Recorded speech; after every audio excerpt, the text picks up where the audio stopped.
kok agama begini amat ya gitu.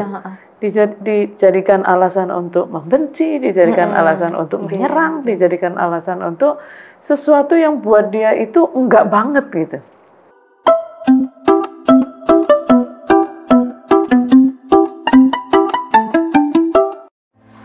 Seneng banget gitu, akhirnya ketemu secara langsung. Biasanya kan online. Saya tuh ngindil ibunya terus deh perasaan. Ngindil mulai ngindil terus. Jadi Bu Nyai, saya selalu lihat updatean statusnya Bu Nyai itu. Oh sekarang ada ngaji KGI, ada live IG gitu, mengikuti Towers. Tadi seneng banget yang sampai akhirnya sekarang bisa ketemu secara langsung. Aduh, ya sebenarnya Bu Nyai capek nggak sih kalau ngaji terus gitu? Aduh. Kalau cuma ngaji online nggak ya? Ya online nggak ya? Yang capek adminnya. Iya benar. Dia masih blasting undangan itu. Iya benar. Sekarang udah 7.000 lebih. 7.000 lebih yang KGI itu ibunya. Ya, yang nomor aktif ya, yang KGI reguler itu. Oh, yang setiap hari nge-share itu ya di WA itu. Ya, jadwal-jadwalnya. Jadi kalau kan ada 4 sebetulnya ya, ngaji KGI reguler, kemudian ngaji KGI serial, pos ngaji KGI, sama pelatihan. Meskipun beberapa ada yang belum pernah terlaksana itu pelatihan itu. Nah yang agak berat itu 2 ini, yang ngaji KGI reguler, ini paling berat karena mesti blasting ke itu yang seluruh nomor yang terdaftar dan masih aktif itu seperti tadi bilang 7.000. Nah kalau ngaji KGI serial itu sebetulnya sama, cuma nanti kan yang datang misalnya seri 1 hanya misalnya 300. Berarti untuk seri 2 hanya 300 yang dikirim link gitu. Khusus yang serial ya. Oh iya yang serial. Kalau reguler itu kan tematik. Yang Jumat malam secara random itu yang membahas tema-tema secara khusus tema-tema khusus, dan kita nunggu tema yang agak viral atau perlu penyikapan bersama gitu. Kalau serial itu memang sebetulnya awalnya itu justru serial, metode itu. Iya. Karena kan background saya juga metode tafsir ya. Jadi awalnya itu offline kita, saya sebenarnya iseng loh itu. Jadi gimana ya orang ternyata. Dulunya ini offline kan ya? Awalnya, iya offline. Iya offline ya. Jadi bulan Ramadan itu kampus tempat kita ngajar kan libur PTIG itu. Oh iya. Udah tradisi lama itu. Karena mahasiswanya sibuk, dosennya sibuk kan. Jadi imam rawatib di berbagai masjid itu. Nah sebagai dosen perempuan jadi nganggur kita karena kan kita nggak punya jadwal imami tarawih dan sebagainya. Lalu kan ngapain ya, sebulan nih ada waktu luang. Terus lihat di IG ya, teman-teman kok pada bikin acara gitu. Jadi kita suka lihat ada poster. Lalu iseng tuh, iseng bikin coba ngundang, siapa tahu ada yang mau ngaji bareng gitu. Karena waktu itu memang backgroundnya metode tafsir, lalu punya minat di isu gender. Jadi kenapa nggak ngaji keadilan gender Islam itu. Jadi sejak awal memang namanya itu KGI. Lalu saya pun nekat bikin poster sendiri. Itu setelah dibandingkan poster terjelek. Pakai aplikasi apa punya? Apa ya? Pokoknya dengan gitu. Cuma saya penasaran banget kalau ngundang itu kira-kira ada respon nggak gitu. Waktu itu tuh kalau 20 aja saya akan mulai gitu tekadnya itu. Yang daftar 80. Wow. Jadi yang daftar 80 dan akhirnya kita buat beberapa kali. Itu seri 1 tapi belum dibilang seri 1. Jadi waktu itu kita beri peta peluang dan tantangan keadilan gender Islam gitu. Yang sekarang dinamai konsep keadilan hakiki perempuan. Jadi dulu itu peta peluangnya itu dan tantangan. Nah itu ngaji berkali-kali karena 80 orang rumah kita tidak muat gitu. Jadi dibuat berapa angkatan gitu. Nah, itu kok antusiasmenya lumayan nih gitu. Sampai itu yang hadir dari usia berapa itu Bunya? Ya rata-rata anak-anak muda ya. Anak muda ya. Tapi banyak juga ibu muda ya, ibu muda yang saya agak kaget itu adalah kok mau ya datang dari jauh-jauh loh, dari Bekasi, dari Bogor gitu. Itu apa setelah Bunya aktif di ini sosmed mungkin ya? Nggak tahu ya, saya sehingga lupa. Mereka kayak bahasa Jawa itu kotok tular gitu loh Bunya. Bisa jadi ya. Tapi yang sejak awal memang kita mengandalkan medsos, terutama IG dan Facebook itu. Cuma yang saya heran itu adalah kita sejak awal itu saya punya konsep 0 rupiah ya. Jadi kita tidak mengganti transport, tidak memberi konsumsi, apalagi alat tulis. Jadi mereka datang biaya sendiri, saya juga tidak perlu dibiayain gitu. Jadi siapa punya apa ya ayo kita, dari awal itu begitu. Dan itu saya agak kaget karena kok banyak yang mau peminatnya gitu. Peminatnya banyak. Setelah Ramadan selesai, lalu terpikir nih setiap ada tugas keluar kota, kenapa nggak gelar gitu. Gitu. Akhirnya setiap keluar kota itu kita cari-cari nih teman yang bisa mengumpulkan orang lah istilahnya itu. Sempat di beberapa luar Jawa sama di Jawa itu. Oh, sampai luar Jawa. Luar Jawa. Dan waktu itu tuh sampai kebetulan teman yang direkom oleh teman saya itu dia sesepuh di NU ya. Iya. Jadi dia jadi pembina Banom-Banom. Jadi dia panggil semua itu. Sehingga ada 100 lebih datang dan itu malam. Dan kondisi banjir. Ya Allah. Maksudnya di beberapa titik ada banjir gitu.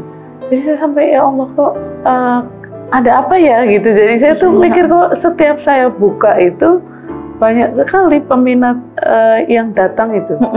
Dan di Cirebon, kemudian di Cirebon, di Solo, di berbagai kota deh itu. Saya lupa menghitung itu, sempat ngitung tapi lupa.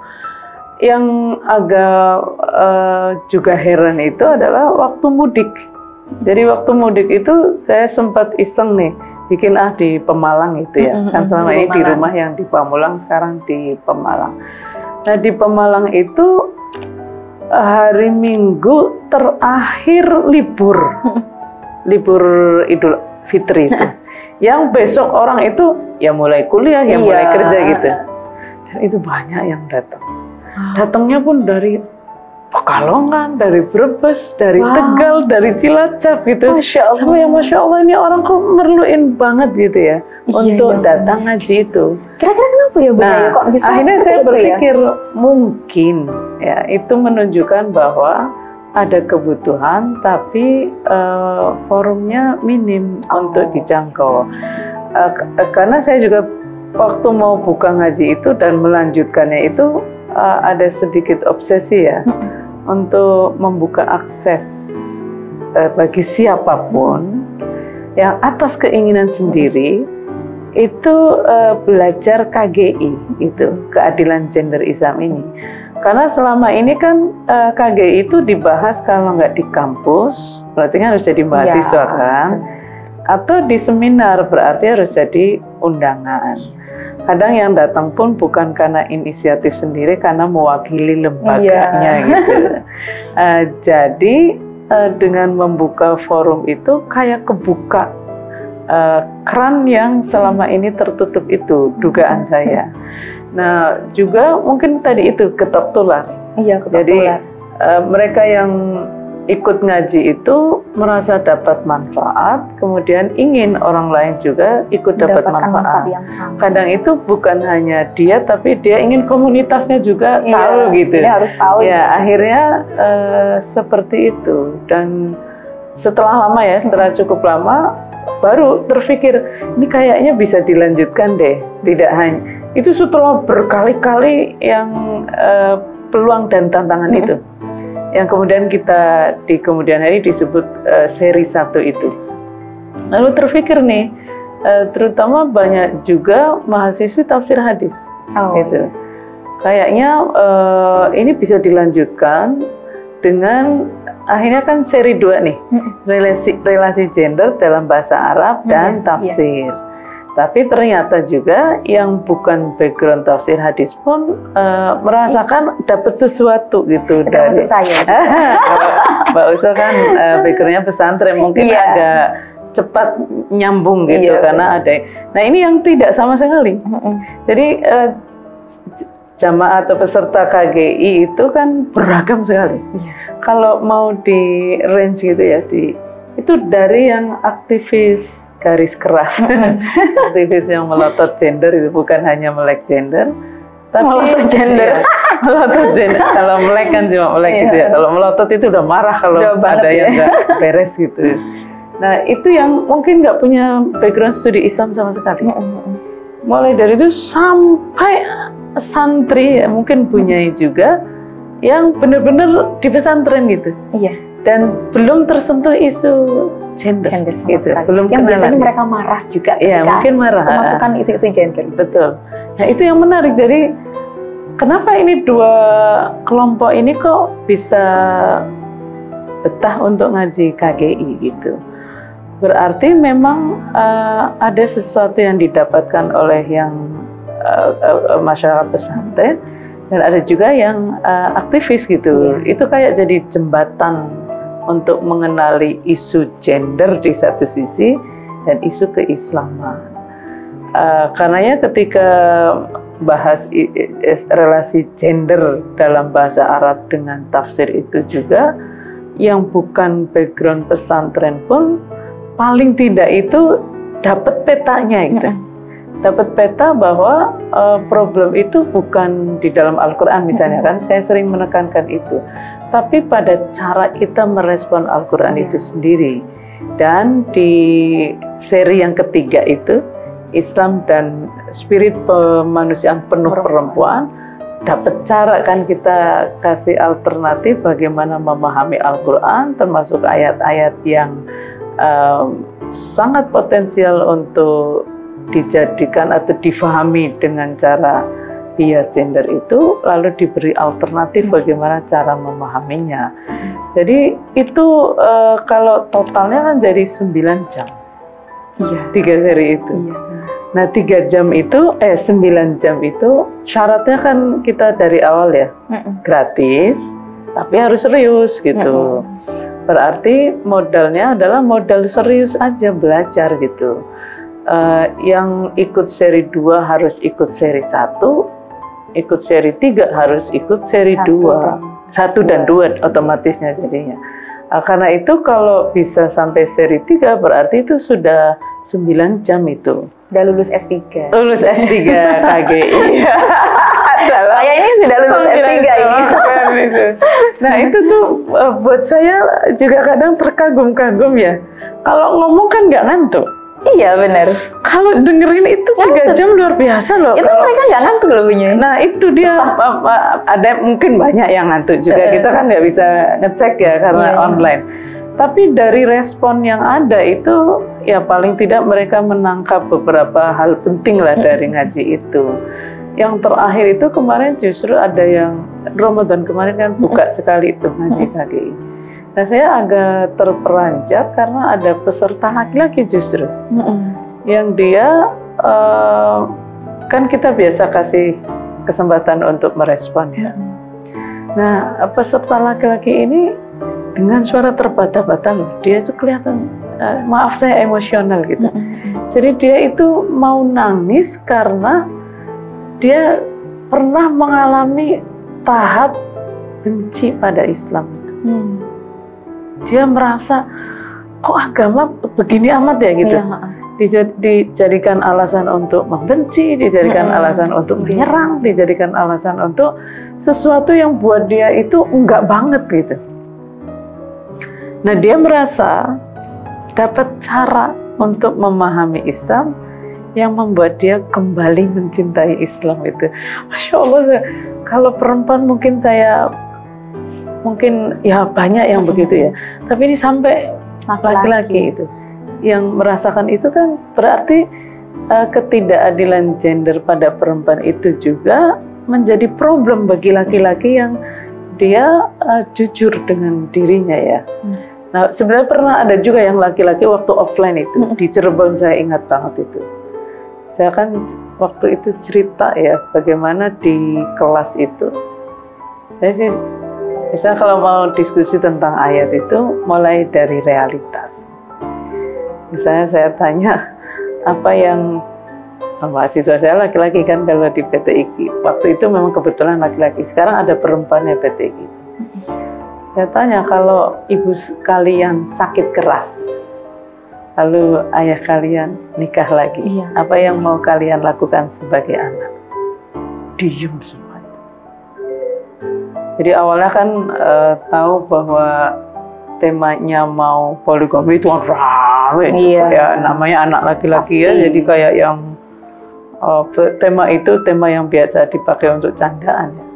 Begitu saya tanya begitu, sekelas itu diem semua. Tiba-tiba ada yang nyeletuk gitu. Saya bunuh ayah saya akan bunuh gitu. Jadi kayak emosional sekali. Iya, emosional. Dapat dia paham masalahnya itu di mana itu. Nah, waktu di Cirebon itu saya cerita ini. Nah, ada satu peserta laki-laki lagi yang berdiri nangis di forum itu, yang mayoritasnya perempuan. Dia nangis, dia mengatakan bahwa apa yang ibu ceritakan itu sedang saya alami. Jadi dia lagi marah betul karena ibunya disakiti oleh ayahnya gitu. Nah, ini kan sesuatu yang perlu banget dijawab gitu. Nah, dengan metode perspektif keadilan hakiki perempuan itu kan kemudian kita misalnya menekankan ya persamaan penting, perbedaan juga penting. Laki-laki dan perempuan itu. Pertama secara biologis ya, bahwa sistem reproduksi laki-laki dan perempuan itu beda. Dan itu nggak bisa diabaikan karena Al-Quran sendiri menggunakan istilah adza, burhan, wahnan, ala wahnin gitu. Laki-laki dalam proses reproduksi melahirkan anak manusia itu kan tubuhnya ya hanya mengeluarkan sperma, menitan bahkan detik dan nikmat gitu. Sementara perempuan kan akan menstruasi mingguan, hamil bulanan, melahirkan jam-jaman harian. Nifas itu bisa mingguan bahkan bisa sebulan lebih gitu. Nah, menyusui bayi 2 tahun gitu. Nah, itu ada burhan wahnan ala wahnin, berarti yang disebut dengan kemaslahatan hakiki atau keadilan hakiki yang nggak boleh dong menyebabkan pengalaman biologis khas perempuan yang sudah ada kurhan wahnan ala wahnin ini makin sakit meskipun laki-laki nggak mengalaminya gitu. Jadi ini kita yakini betul sebagai sesuatu yang kelihatan sekali diperhatikan oleh Al-Quran itu. Apalagi kalau kita bandingkan dengan masa itu ya, di mana pengalaman biologis khas perempuan yang berdarah-darah itu justru dijadikan alasan untuk menistakan perempuan gitu. Nah, ketika Al-Quran membalik ya, menyebut adza itu kan berarti lagi dibangun empatinya. Mereka lagi sakit loh, ayo tolong gitu. Disebut kurhan wahnan ala wahnin, mereka jangan dong pengalaman biologis yang berdarah-darah ini malah dijadikan alasan untuk menistakan. Justru karena wahnan ala wahnin, ayo berterima kasih. Anishkurli wali walidayk gitu. Itu kalau kita lihat sejarahnya dikaitkan, itu ternyata pesan Al-Quran itu dahsyat sekali.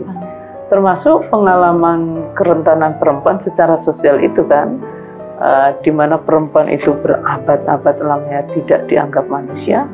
Sampai hari ini pun banyak yang hanya melihat perempuan sebagai alat seksual, mesin reproduksi. Berarti perempuan itu rentan mengalami kezaliman hanya karena jadi perempuan.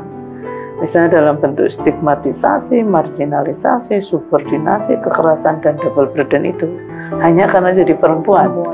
Laki-laki mungkin ngalami, tapi bukan sebagai perempuan gitu. Karenanya sangat mungkin laki-laki juga tidak aware nih. Perempuan sendiri bahkan mungkin tidak waspada ya pada model-model yang seperti ini. Karena itu prinsip yang kedua adalah nggak boleh mengandung kezaliman pada siapapun, termasuk kezaliman pada perempuan hanya karena jadi perempuan gitu. Nah, 10 pengalaman ini ya, 5 biologis, 5 sosial, itu harus terus-menerus dibangun kesadaran itu. Dipertimbangkan dalam merumuskan kemaslahatan agama, kebijakan negara, kearifan sosial, dan harus disuarakan supaya jadi pengetahuan bersama antara laki-laki dan perempuan. Laki-laki tidak mengalami, sehingga sangat mungkin tidak tahu rasa sakitnya kayak apa. Nah, karena tidak tahu, kemungkinan besar menganggap nggak ada. Karena dianggap nggak ada, ya tidak dipertimbangkan. Sementara ruang pengambilan keputusan mayoritas laki-laki. Nah, laki-laki itu tidak mengalami, tapi bisa mendengarkan, lalu empati, lalu memperhitungkan gitu. Perempuan ngalamin, tapi bisa jadi tidak empati. Iya, banyak gitu. Nah, itu kan itu. Malah justru yang ini membuli perempuan, bisa jadi perempuan sendiri, mom shaming, body shaming itu justru di mulutnya perempuan gitu kan. Jadi apa ya kayak gitu ya? Ya perempuan juga kan anak kandung patriarki. Padahal dia juga merasakan sama-sama hamilnya. Jadi kita dibentuk untuk punya perspektif laki-laki itu. Oh. Jadi maslahat adalah yang penting maslahat buat laki-laki. Gitu. Jadi itu di pikiran perempuan. Ya, kita sudah dikonstruk untuk mendudukkan diri sebagai pihak yang di bawahnya sekunder gitu. Jadi yang penting laki-laki maslahat. Bahkan perempuan kalau ingin disebut berkualitas ya dia harus menyesuaikan diri dengan laki-laki. Jangan manja kalau lagi hamil gitu. Jadi menjadikan laki-laki sebagai standar tunggal kemanusiaan perempuan. Lalu perempuan sendiri menganggap itu tidak penting dan memalukan. Nanti kita malah dianggap lemah gitu. Padahal justru tidak. Cara memanusiakan perempuan itu ya persamaannya penting, pengalaman khasnya juga penting. Ini kan kayak relasi, misal ya dalam relasi lain itu kan difabel non-difabel. Difabel tidak harus pura-pura kuat atau memaksakan diri untuk kuat seperti non-difabel, tidak. Mereka justru non-difabel itu yang memberi perhatian khusus supaya mereka tidak disable. Berbeda tapi tidak menjadi dilemahkan sehingga tidak mampu. Jadi difabel itu menjadi disable karena non-difabelnya tidak memberi perhatian khusus itu, atau menjadikan non-difabel sebagai standar tunggal kemanusiaan mereka. Nah, karena itu dalam perspektif keadilan hakiki kan persamaan, perbedaan, keragaman juga penting. Sesama perempuan bisa beda loh, itu kira-kira. Sesama laki-laki juga bisa beda. Jangan jadikan laki-laki yang satu sebagai standar tunggal kemanusiaan laki-laki yang lain. Nah, spirit itu kan kuat sekali di dalam Al-Quran itu. Spirit untuk memanusiakan penuh laki-laki dan perempuan ya, termasuk perempuan itu kuat sekali. Dan saya pun jadi setelah memberi perhatian khusus begitu ya, 2 pengalaman tadi itu, membaca ayat Al-Quran itu kayak yang ada makna baru bermunculan gitu ya Allah. Itu yang saya rasakan juga sih Bu Nyai ketika mengikuti ngaji KGI itu. Beda ya, kalau dulu mungkin kewajiban kita ya sebagai umat muslim membaca Al-Quran gitu ya sudah sekedar tahu artinya atau sedang menghafal. Tapi kalau sekarang itu rugi kalau cuma menghafal, cuma membaca terjemahannya pun itu rugi. Kalau sekarang sudah ngaji KGI itu digali tafsirnya itu jadi suatu hal yang luar biasa. Iya, 1 ayat 2 ayat sudah. Sudah. Tapi membaca terjemahannya pun bisa dahsyat loh. Asal kita punya perspektifnya ya. Jadi bahkan saya itu ingin sekali mendorong teman-teman itu ya, coba deh baca Al-Quran. Kalau misalnya baca Quran yang tahu artinya gitu. Kalau misalnya tidak tahu bahasa Arab, nggak apa-apa baca terjemahannya sambil menyadari bahwa terjemahan itu mungkin punya keterbatasan gitu. Tapi baca sampai hatam gitu. Dari Al-Fatihah sampai An-Nas, benar-benar menyelami, benar-benar yang baca itu dengan cara memahami gitu. Ada tilawah, ada qiraah, yang qiraah itu. Jadi baca tapi dengan berinteraksi artinya. Jadi baca dari awal sampai akhir itu banyak loh ayat Al-Quran yang nggak perlu daki-daki gitu. Yang penting kita punya ini ya, punya positioning dulu bahwa Al-Quran itu sedang memberdayakan pihak yang lemah di setiap relasi gitu. Supaya kita nggak terjerumus pada pemahaman kita yang justru melegitimasi gitu. Nah, mungkin ada banyak ayat yang secara literal seakan-akan ya, seakan-akan melegitimasi tindakan tertentu yang justru dilarang oleh agama. Nah, itu mari pahami kalau dalam perspektif keadilan hakiki kan, lihat Al-Quran sebagai dua ini. Satu sebagai sebuah sistem, dan dua sebagai sebuah proses. Sebagai sebuah sistem, itu berarti setiap ayat itu terjalin berkelindan. Ayat tentang akhirat nyambung dengan ayat di dunia juga nyambung dengan ayat di akhirat. Ayat tentang tauhid nyambung dengan ayat tentang akhlak, ayat tentang perkawinan nyambung dengan ayat tentang akidah dan tentang akhlak gitu. Jadi sebagai satu kesatuan. Nah, sebagai satu kesatuan itu ada 3 jenis ayat kan ya. Satu ayat tentang misi, itu ayat apa saja yang bicara tentang kemana kita sedang dituntun oleh Al-Quran itu. Misalnya ayat tentang kita dituntun untuk menjadi bagian dari anugerah Islam atas semesta. Wa ma arsalnaka illa rahmatan lil alamin. Kita juga lagi dituntun untuk bisa pulang kepada Allah sebagai jiwa yang tenang gitu, an-nafsul mutmainnah. Juga dituntun, ini kan misi itu jangka panjangnya itu ujungnya kita lagi dituntun apa? Berarti semua ayat Al-Quran sedang bergerak ke sana gitu. Sehingga kita mesti waspada dengan pemahaman ya, bukan ayat Al-Quran ya. Pemahaman ayat Al-Quran yang justru bertentangan dengan misinya, berarti nggak sejalan gitu. Nah, yang kedua adalah ayat tentang fondasi moral. Itu ayat apa saja tentang prinsip dan nilai dasar itu. Bisa tentang iman, Islam, ihsan, bisa tentang ketakwaan, kemanusiaan, keadilan, kesejahteraan, keselamatan, keamanan, perdamaian, kelestarian alam, dan semua prinsip nilai dasar kebaikan itu. Nah, ayat tentang itu adalah ayat fondasi moral. Meskipun misalnya ayat itu tidak langsung bicara, ayo berbuat baik, mungkin tidak. Kayak yang diluhu aqrabu littaqwa, ada keadilan, ada ketakwaan. Al-yawma nakhtimu ala afwahihim wa tukallimuna aydihim wa tasyhadu arjuluhum bima kanu yaksibun. Itu ayat tentang tanggung jawab. Berarti ini ayat tentang fondasi moral itu. Yang ketiga, ayat tentang cara. Ini ayat tentang petunjuk praktis pragmatis, bergerak atau mengubah sistem kehidupan yang masih zalim, bergerak semampu masyarakat waktu itu, karena ini ditujukan langsungnya pada masyarakat Arab, bergerak untuk menuju sistem kehidupan yang minimal lebih adil gitu. Walaupun belum adil sepenuhnya, lebih adil, semakin adil, seadil mungkin, semampu mereka.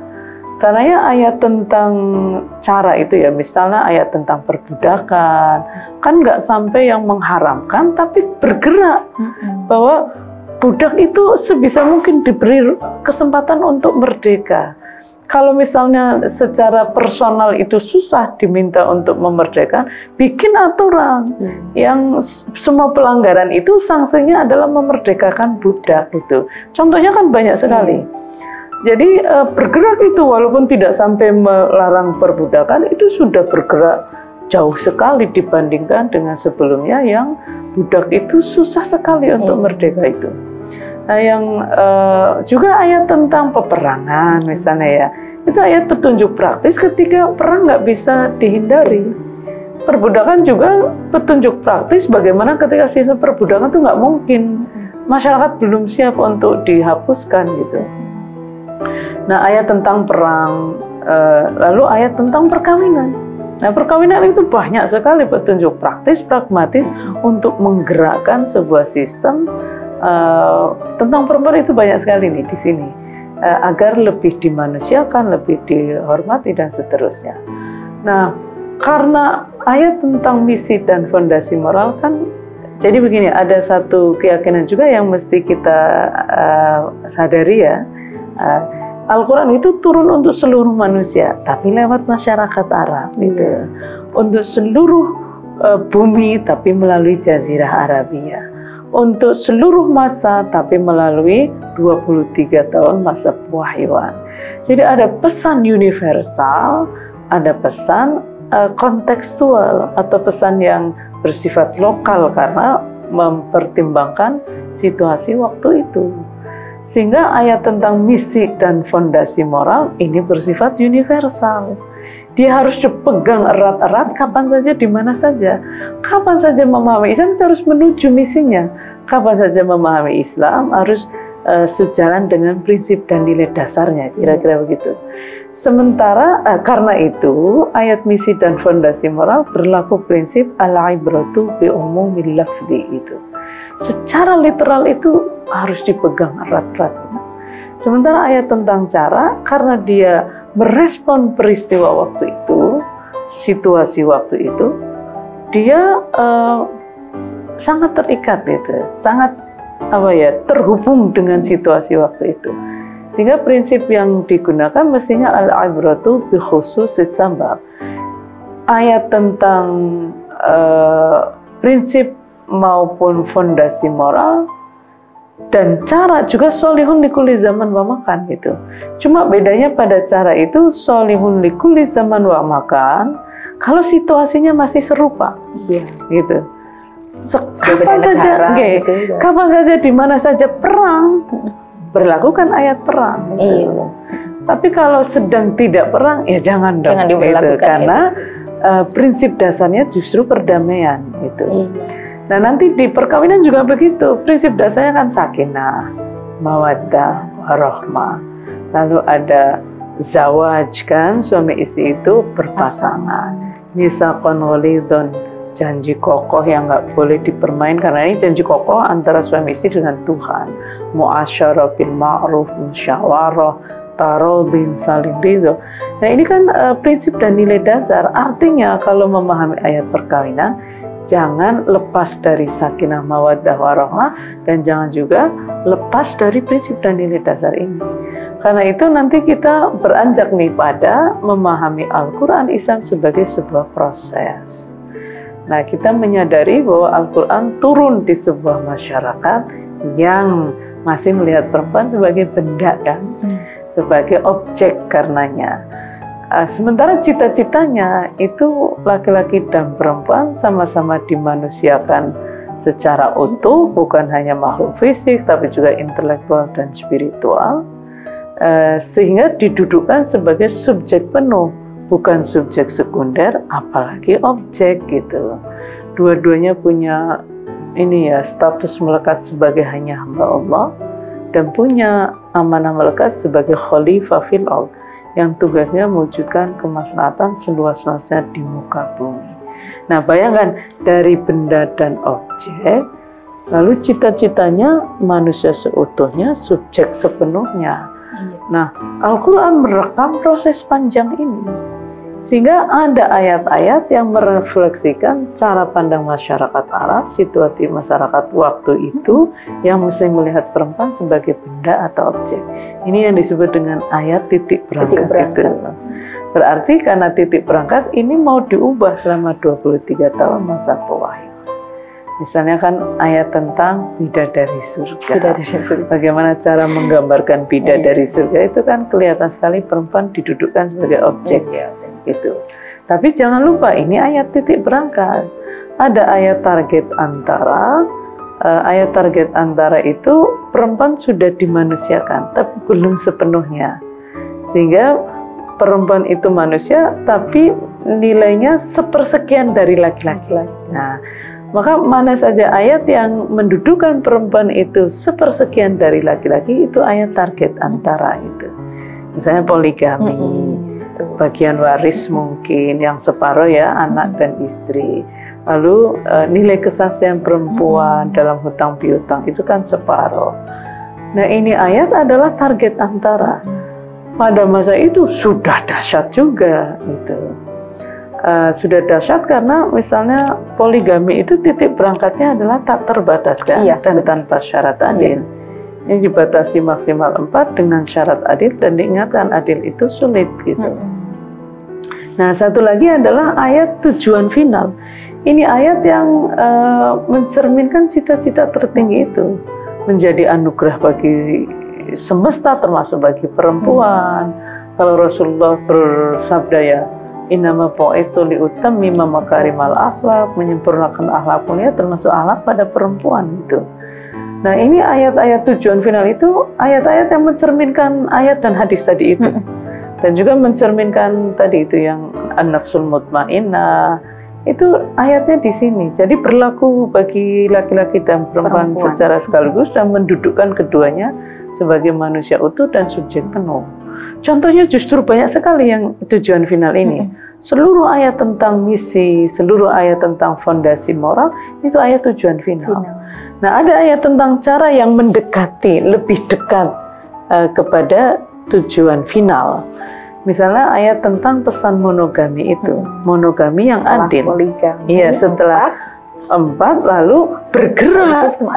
Fawahidah itu, fawahidah. Jadi bayangkan loh, itu pergerakannya itu dari tak terbatas tanpa syarat adil maksimal 4 dengan syarat adil dan diingatkan adil itu sulit. Lalu didorong untuk monogami dan mengingatkan dzalika adna alla ta'ulu. Monogami itu lebih dekat untuk tidak berbuat aniaya.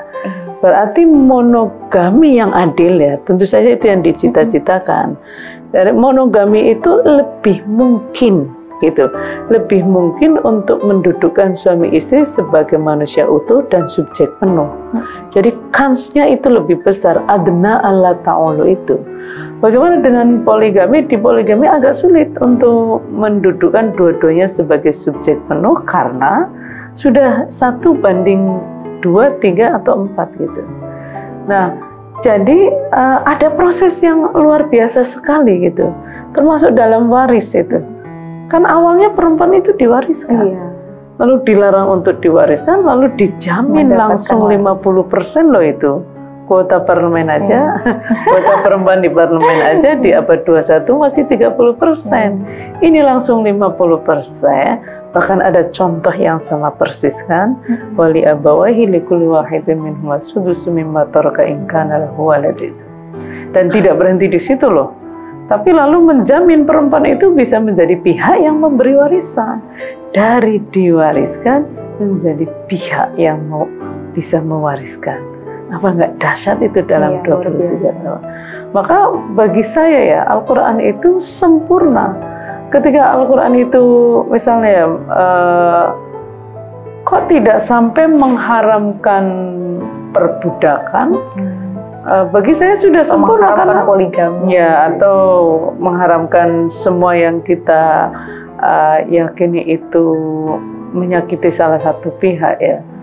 Jadi bagi saya sudah sempurna karena Al-Quran itu sudah bicara tentang misi ada, bicara tentang fondasi moral banyak sekali, bahkan cara itu ada gitu.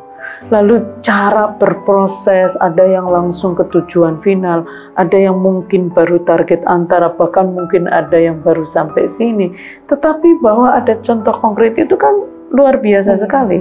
Nah sekarang pertanyaannya ya, apakah kita akan melanjutkan atau berhenti di situ gitu, berhenti pada contoh atau melanjutkan contoh gitu. Padahal Al-Quran itu relevan untuk segala zaman. Nah itu, jadi problemnya bagi saya sama sekali tidak di dalam Al-Quran.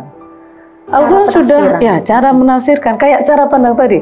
Apakah berhenti di contoh, contoh yang cara itu, bahkan cara yang sebetulnya sudah ada tujuan final juga kan. Kadang kan kita berhenti di contoh yang target antara, atau kita melanjutkan gitu. Bahkan ketika tidak ada contoh untuk tujuan final, ya ayo lanjutkan gitu.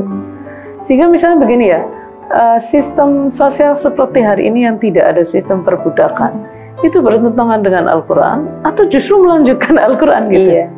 Kalau bagi saya melanjutkan gitu. Mengapa? Karena misinya sejalan tanpa perbudakan itu, apalagi dalam mengatur ayat perbudakan itu spiritnya adalah merdekakan gitu. Jadi bukan bertentangan tapi melanjutkan. Nanti kayak undang-undang perkawinan di Indonesia asasnya monogami. Itu bertentangan atau tidak di dalam dengan Al-Quran? Nah, nyatanya ada ayatnya gitu. Jadi kalau misalnya dulu masih belum mainstreaming misalnya gitu ya, ya apakah kita ketika mainstreaming itu melawan Al-Quran atau melanjutkan yang sudah didorong untuk ke monogami yang adil itu. Jadi selalu pertanyaannya sama seperti ya di Indonesia itu kan perempuan sebagai saksi, tadi belum dicontohkan ya, saksi kalau hutang piutang kan separuh ya, tapi di ayat tentang li'an itu kan setara betul itu, 5 kali sumpah kan. Nah pertanyaannya sekali lagi nih, ketika Undang-Undang Peradilan Agama membolehkan perempuan menjadi hakim, bahkan menjadi ketua pengadilan agama, itu bertentangan dengan Al-Quran atau melanjutkan gitu? Melanjutkan pastinya. Pastinya melanjutkan. Tapi gitu. Kadang banyak yang nggak bisa menempatkan gitu, jadi stuck di target antara misalkan. Nah, begitu. Banyak loh yang masih kayak gitu. Betul. Jadi buat saya problem sekali tidak di dalam Al-Quran. Karena Al-Quran sudah menyediakan selengkap itu gitu. Berarti kan problem ada di kita. Iya. Jadi kalau kita ketika kita melihat perempuan itu objek seksual, maka hanya ayat titik berangkat yang tertangkap oleh mata kita. Karena itulah yang sesuai dengan cara pandang kita terhadap perempuan. Sementara kalau kita punya keyakinan perempuan setinggi apapun kualitasnya, dia lebih rendah dari laki-laki. Nggak boleh dia didudukkan sama tingginya dengan laki-laki, apalagi lebih tinggi dari laki-laki. Ya dia hanya akan stuck di ayat target antara. Karena itulah yang sesuai dengan cara pandangnya itu. Barulah di tangan orang yang meyakini, beriman bahwa laki-laki dan perempuan itu sama-sama saling menjadi penjaga satu sama lain. Wal mu'minuna wal mu'minatu ba'duhum awliya'u ba'din ya'muruna bil ma'ruf wa yanhauna 'anil munkar. Jadi bekerja sama, jadi saling menjadi penjaga, penolong, teman setia, wali satu sama lain. Bekerja sama untuk mewujudkan kebaikan, ya, memerintahkan kebaikan, melarang atau mencegah kemungkaran. Ini menarik loh. Laki-laki yang beriman dan perempuan yang beriman. Berarti hanya orang yang, saya sampai merasa begini, apakah ya iman kita bermasalah kalau kita itu? Saya sempat berpikir. Iya, saya jadi berpikir. Kalau ada orang berpikir bahwa belum berangkat, belum final, belum kesana, berarti kan masa hanya orang gitu ya. Mungkin bukan kurang iman ya, ada masalah lah dalam imannya itu. Artinya harus diproses lagi gitu. Karena begitu iman itu kan artinya meyakini bahwa Tuhan itu benar-benar satu, yang boleh kita menghamba itu hanya Tuhan gitu. Karena kita hanya sama-sama hanya hamba Allah, berarti kan kita sama-sama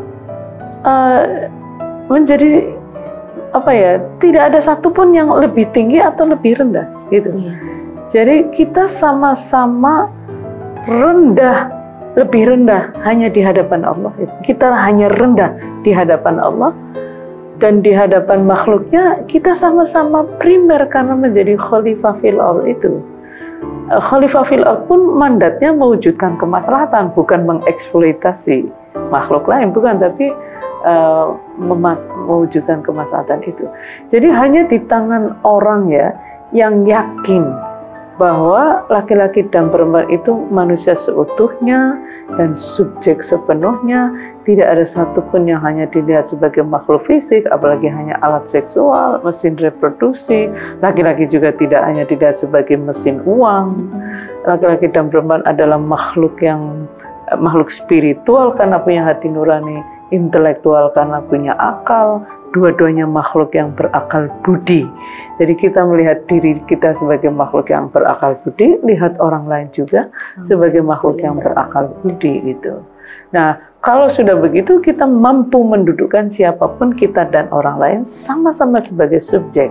Jadi kita benar ya, orang miskin itu hartanya lebih sedikit daripada orang kaya, tapi itu bukan alasan untuk mendudukkan mereka lebih rendah dari orang kaya. Juga benar, anak kecil pengalamannya lebih sedikit dari orang dewasa, tapi itu bukan berarti menjadi alasan untuk merendahkan anak kecil gitu. Jadi selalu cara pandangnya itu adalah sama-sama sebagai subjek, tidak ada yang direndahkan, apalagi dianggap rendah gitu. Jadi hanya di tangan orang yang begini, ayat-ayat tujuan final itu akan kelihatan terang benderang gitu. Jadi bukan Al-Quran ya, tapi cara kitanya siap atau tidak berinteraksi dengan Al-Quran. Saya kadang punya analogi gini ya Mbak Ning Uswa. Jadi kalau jangankan Al-Quran ya, komputer saja itu. Komputer itu kan banyak sekali menyediakan aplikasi ya. Iya. Nah, sejauh mana dia bermanfaat bagi kita, sejauh kita siap. Iya. Kalau kita hanya mampu Microsoft Word misalnya, ya sudah, komputer itu hanya memberi manfaat itu. Lalu apakah kita akan mengatakan, ya gimana sih komputer ternyata cuma gitu doang gitu. Loh, bukan komputernya, kitanya yang nggak siap gitu, nggak upgrade. Komputernya upgrade, orangnya yang itu enggak. baru komputer, bisa nggak membayangkan Al-Quran itu. Yang itu firman Allah, zat yang maha benar, maha tahu, maha adil. Berarti Al-Quran secara objektif itu penuh dengan pengetahuan. Jadi Al-Quran itu informasinya didasarkan pada pengetahuan yang tak terbatas dan pasti benar, juga pasti adil. Al-Quran sebagai dirinya. Tapi Al-Quran sebagaimana difahami oleh manusia, ya seperti manusia. Nggak ada satupun maha benar. Berarti kadang benar, kadang tidak. Tidak satupun maha adil. Kadang adil, kadang tidak. Gitu. Nah, yang sudah benar dan adil ya biarin aja. Nah, yang belum adil inilah yang perlu didiskusikan kembali. Gitu. Ya, santri kaget kan banyak nih, ribuan lah. Seribuan, apalagi kalau lagi online di Zoom itu kan hampir 1000 lebih pernah gitu. Pernah, 1000 lebih. Tapi itu ada 1000, karena maksimal 1000, cuma dari 1000 itu ada teman-teman yang komplain nggak bisa masuk. Oh gitu. Tapi pernah nggak punya dari 1000 itu yang sudah mendengarkan, bahkan yang sudah menonton S1, S2, S3, ada haternya nggak punya ya kira-kira? Hater, sejauh ini alhamdulillah enggak ya. Alhamdulillah enggak ya. Alhamdulillah. Selamat. Selamat itu, karena kita memang tidak provokasi kan. Iya benar. Kita itu males lah. Saya menyadari betul bahwa energi terbatas. Oh gitu ya. Kadang saya kirain ada amalan khusus gitu punya biar nggak punya hater. Enggak ya. Saya kadang begini aja kalau lihat hater itu. Misalnya ada ya. Ya barangkali kita kan mulai prosesnya tidak sama. Iya. Mungkin saya begini juga karena ikut banyak training, punya kesempatan ikut, dapat input, informasi dan sebagainya. Juga dapat kesempatan belajar studi Islam kan dari kecil sampai S3 gitu. Ya barangkali mereka hanya perlu waktu lebih lama untuk berproses gitu. Atau bukan lebih bisa menerima. Betul, gitu. Bukan hater, tapi barangkali masih belum bisa menerima. Ya, gitu ya, perlu dialog lebih panjang lah kira-kira seperti ini. Jadi kita maklumi saja, tapi juga kita tidak provokatif. Gitu. Karena saya kadang-kadang yang energi terbatas ini saya lebih suka untuk mengajak yang ingin belajar daripada menanggapi yang kayaknya mental baja ringan, mental belum kuat untuk gitu, daripada jadi tidak semangat. Iya, benar. Ini kan udah malam, ini waktunya makan malam ya? Ini punya. Oke. Makasih banyak loh ya. Saya makasih banget punya karena sudah mau berkunjung ke rumahnya Uswa. Terima kasih. Senang banget. Makasih ya. Ulfi. Iya. Mas ada banyak tim. Oke, terima kasih dibalik lah. Ternyata ini obrolan kita panjang sekali. Benar ya. Dari 30 menit. Monggo lah diatur.